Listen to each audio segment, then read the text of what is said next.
Hey guys, well, many reports previously indicated the launch of Apple's upcoming mid-range phone, that is iPhone SE2, at the company's annual developer conference WWDC. A new report from a Japanese media outlet Maiko Takara states the company is going to launch this phone in September. Maiko Takara also notes that the company's new mid-range will pack a signature feature of iPhone X, that is 3D Face ID. This affirms the previous rumors that the iPhone SE2 will ditch the good old home button in favor of the new facial recognition technology.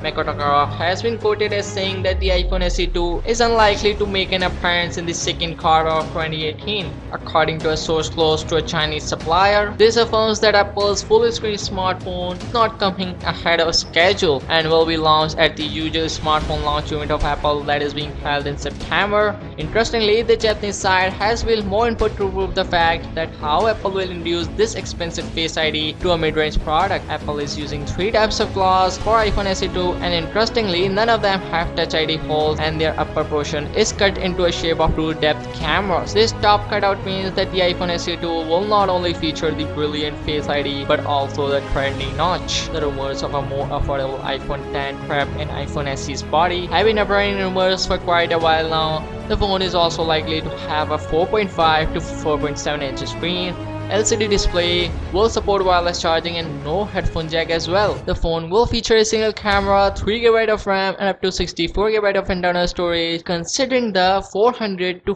$450 price point. So yeah, now let me know what you guys think about the iPhone SE2 and let me know in the comments down, and make sure to subscribe for the future videos, and yeah, see you soon.